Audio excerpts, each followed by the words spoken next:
2021 ಜನವರಿ 5ರಂದು ಕೇರಳದ ಕೊಲ್ಲಂನ ಕಲ್ಲುವತ್ತುಕಲ್ ಅನ್ನೋ ಹಳ್ಳಿಯ ಜನ ಆಗಷ್ಟೇ ನಿದ್ದೆ ಮಂಪರಿನಿಂದ ಹೊರಗೆ ಬಂದಿದ್ರು.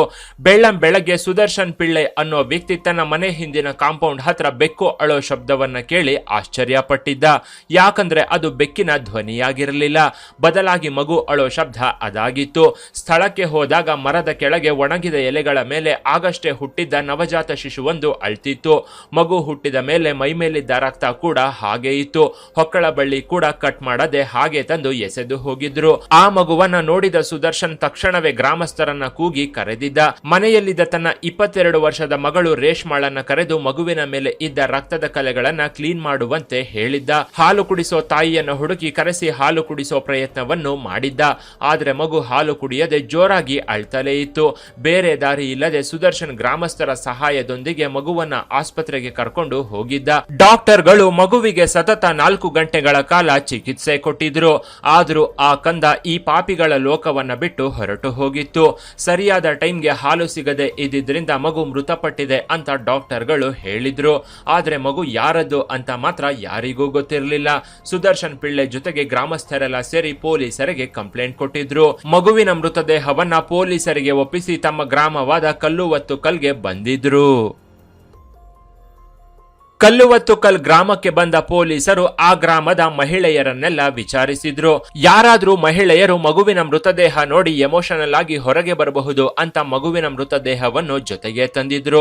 ಆದ್ರೆ ಕಮ್ಯುನಿಸ್ಟರ ನಾಡಲ್ಲಿ ಕರುಳು ಕಿವುಚುವ ಪ್ರಯತ್ನ ಯಾವತ್ತಿಗೂ ವರ್ಕೌಟ್ ಆಗೋದಿಲ್ಲ ಅನ್ನೋದು ಪೊಲೀಸರಿಗೂ ಗೊತ್ತಾಗಿ ಹೋಗಿತ್ತು.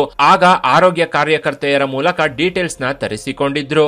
ಊರಲ್ಲಿ ಎಷ್ಟು ಪ್ರೆಗ್ನೆನ್ಸಿ ಕೇಸ್ಗಳಿದಾವೆ, ಎಷ್ಟು ಜನಕ್ಕೆ ಡೆಲಿವರಿ ಡೇಟ್ ಹತ್ರ ಬಂದಿದೆ ಅಂತೆಲ್ಲ ಡೇಟಾನ ಕಲೆಕ್ಟ್ ಮಾಡಿ ಎಲ್ಲವೂ ಸರಿಯಾಗಿ ಇತ್ತು. ಪ್ರೆಗ್ನೆಂಟ್ ಆಗಿದ್ದವರು ಯಾರು ಮಕ್ಕಳಿಗೆ ಜನ್ಮ ಕೊಟ್ಟಿರಲಿಲ್ಲ. ಡೇಟ್ ಹತ್ರ ಇರೋರಿಗೂ ಕೂಡ ಇನ್ನು ಪ್ರಸವವಾಗಿರಲಿಲ್ಲ. ಇದರಿಂದ ಪೊಲೀಸರಿಗೆ ಇರೋ ಏಕೈಕ ಆಧಾರ ಅಂದ್ರೆ ಅದು DNA ಟೆಸ್ಟ್ ಮಾತ್ರ. ಯಾಕಂದ್ರೆ ರಕ್ತದ ಕಲೆಗಳು ಇನ್ನು ಆ ನವಜಾತ ಶಿಶುವಿನ ಮೇಲೆ ಹಾಗೆ ಇತ್ತು. ಕರುಳ ಬಳ್ಳಿ ಕೂಡ ಕತ್ತರಿಸಿರ್ಲಿಲ್ಲ. ಗಂಡು ಮಗು ಹುಟ್ಟಿ ಕನಿಷ್ಠ 4 ಗಂಟೆ ಕೂಡ ದಾಟಿರ್ಲಿಲ್ಲ.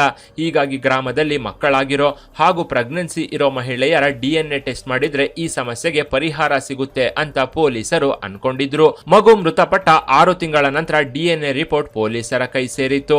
2021 ಜೂನ್ 22ರಂದು ಪೊಲೀಸರು ಸೀದಾ ಸುದರ್ಶನ್ ಪಿಳ್ಳೆ ಮನೆಗೆ ಬಂದಿದ್ರು.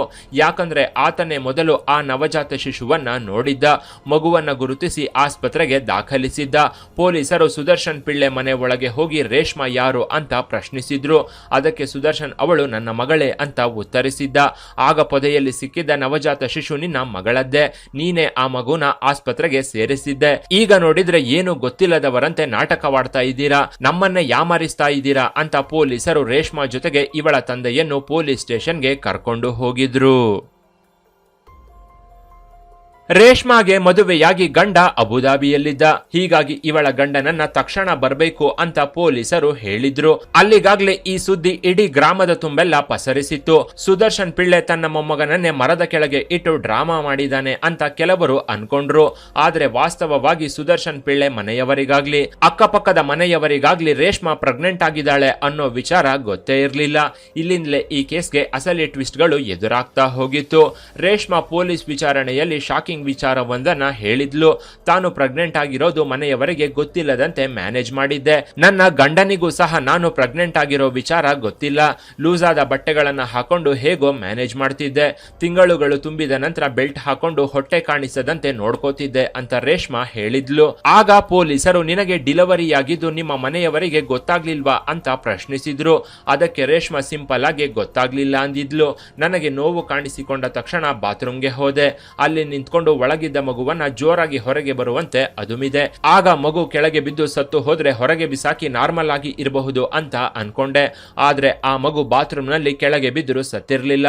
ಹುಟ್ಟಿದ ತಕ್ಷಣ ಜೋರಾಗಿ ಅಳೋಕೆ ಶುರು ಮಾಡಿತ್ತು.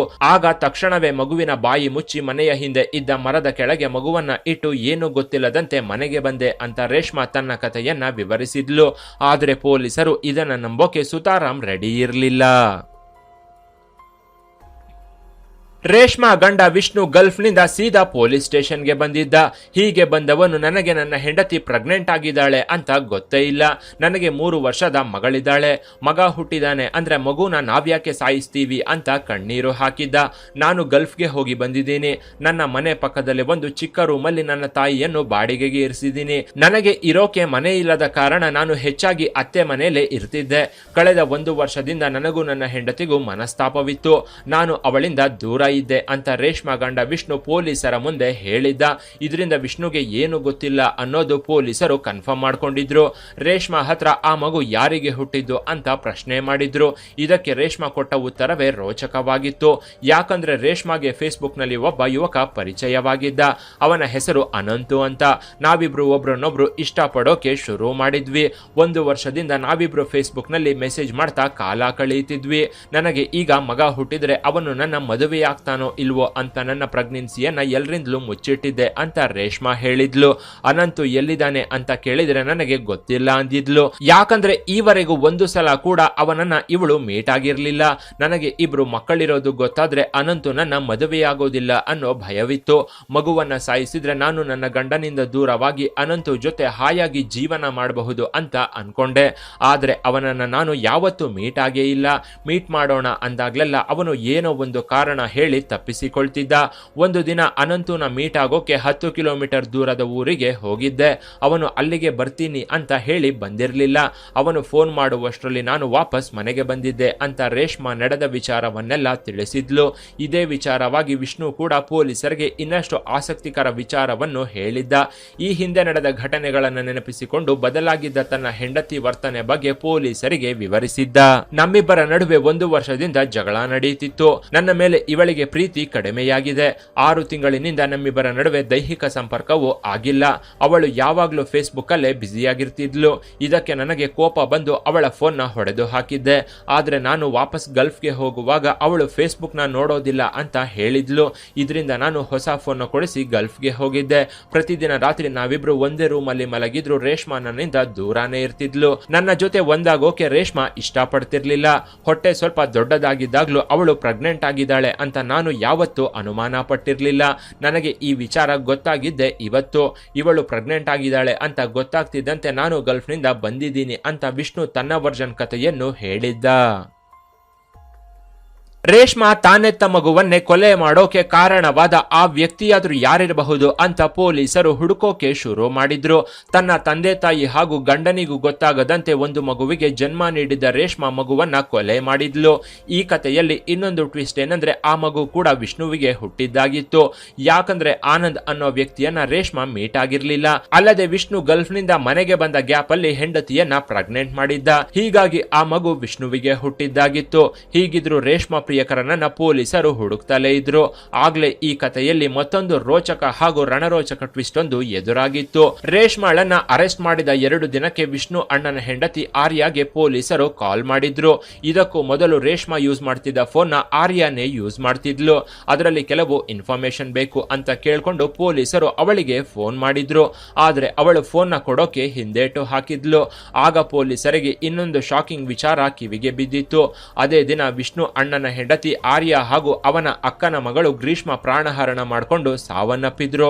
ಅವರ ಮನೆಯಲ್ಲೇ ಒಂದು ಲೆಟರ್ ಬರೆದಿಟ್ಟು ಹೊರಗೆ ಹೋದವರು ಪ್ರಾಣವನ್ನ ತ್ಯಜಿಸಿದ್ರು. ಆ ಲೆಟರ್ ನಲ್ಲಿ ರೇಷ್ಮಾ ತನ್ನ ಮಗುವನ್ನ ಸಾಯಿಸಿರೋದಕ್ಕೆ ನಾವು ಕಾರಣವಲ್ಲ, ಆ ವಿಚಾರ ನಮಗೆ ಗೊತ್ತೇ ಇಲ್ಲ, ಅದು ನಮ್ಮ ಮೇಲೆ ಎಲ್ಲಿ ಬರುತ್ತೋ ಅನ್ನೋ ಭಯ ನಮ್ಮನ್ನ ಕಾಡ್ತಿದೆ. ನಾವು ರೇಷ್ಮಾ ಮಗುವನ್ನ ಕೊಲ್ಬೇಕು ಅಂತ ಅನ್ಕೊಂಡಿರ್ಲಿಲ್ಲ, ಅವಳೇ ಮಗುವನ್ನ ಕೊಂದಿದ್ದಾಳೆ ಅಂತ ಗ್ರೀಷ್ಮ ಮತ್ತು ಆರ್ಯ ಲೆಟರ್ ಬರೆದಿಟ್ಟು ಮನೆ ಬಿಟ್ಟು ಹೋಗಿದ್ರು.